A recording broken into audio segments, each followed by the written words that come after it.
Hi, I'm Ben Dickey from That's It Skin Protection. I'm with Richard Greer from Team CP. So, Rich, today we're going to have a little chat about post-race or post-event recovery or even post-training recovery.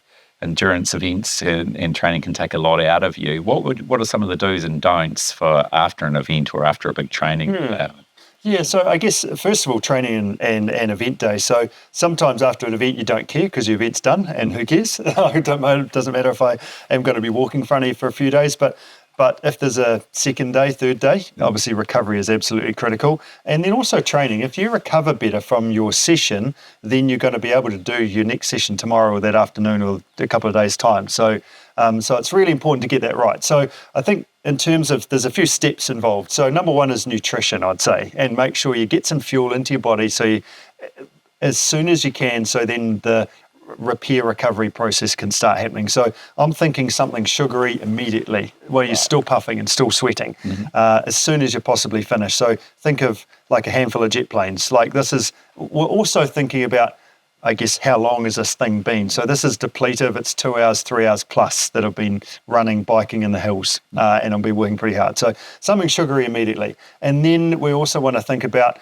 within the next 20 minutes or so, have something that's got some form of protein in it. So we're thinking about, we've done some muscle damage, we want to get some healing going on, and we want to help those building blocks that your body needs to be able to start repairing. So that's key. And then thinking about, so within an hour or so, actually having some proper foods. That could be a sandwich, that could be a wrap, that could be your meal that's coming up as well. So actually have some proper food. So nutrition is important really, really immediately. Then we also want to think about, what are some other things that we can do to help us with our recovery? So we could think about an ice bath, cold water therapy. That could be something. So again, from I've hurt my muscles and I need to help them to recover and repair, and there's different research all over the place, but I find that it actually helps. It does help you feel better. So different ways of doing that: actually jumping in a cold bath, or it could be a stream or something like that, or the lake, and just hanging out there for 10 minutes or so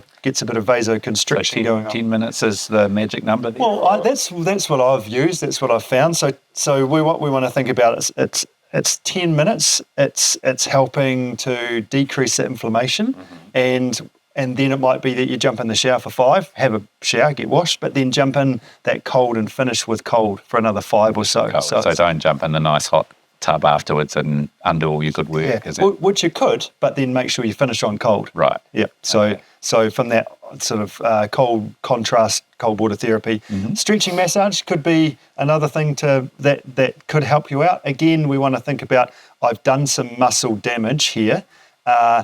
Don't go too deep. Don't stretch too hard, because again, am I just actually making that worse in terms of stretching and massage? So light flush type massage could be useful, but just don't go too hard on it. And the other one, thinking about the cold water therapy, is actually so there's a recovery boots. That's again a bit like massage, getting that inflammation moving, and maybe even just sitting with your legs up a wall. Again, your legs above your heart. So again, helping that lymphatic drainage to help you recover as well.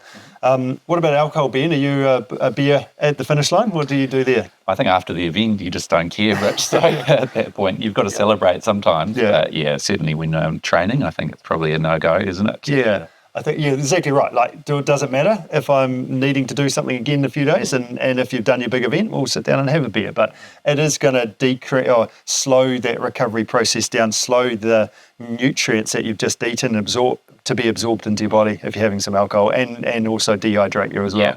So that's probably a no-go if you're looking till tomorrow and the next day. But then I've talked about recovery. We talked about nutrition and cold water therapy and some compression and these sorts of things. The other thing you want to think about is, do I actually want to maybe not recover quite as much? So if I've done a run and my body needs to adapt to that, and actually it doesn't hurt to feel that soreness, because my body will need to help repair from that as well, and then I'll be stronger for it next time too. So sometimes actually just maybe not doing that cold water therapy, because I do actually want my muscles to feel this effect and have a bigger training stimulus. So therefore I need to recover from it to be better. So if I'm doing a multi-day event, yeah, 100% definitely recover as much as you can so it doesn't hurt me so much. But sometimes you may want to have that training effect, so then you're better for it as you go forward. Yeah, and so talk to us about the benefits of repeated training. So some athletes will do multiple training runs in the same day or bikes in the same day. Some will back up day after day with it limits. What's the benefit and what's the risks there as well? Well, I guess training is a stress on your body, and the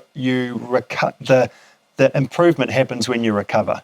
So that's what we're trying to do as we go running 3 times a week. We're trying to give you some stimulus, recover from that before we do it again. If you end up running every day and you're not used to that, well, then that might be too big a stimulus, and therefore you get too tired, you get sick, you get injured, and I'm cooked. So it's about depending on where you're at and what your event requires and how much I need to work. So sometimes that's good to push. Sometimes it's important to not do so much, but then recovery will help me do the thing again tomorrow, so I can keep the consistency up and keep that training ticking along.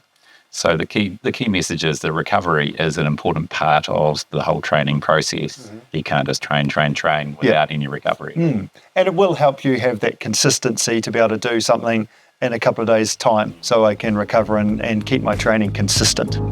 Yep. Very good. Yep. Good job. Cheers, Ben.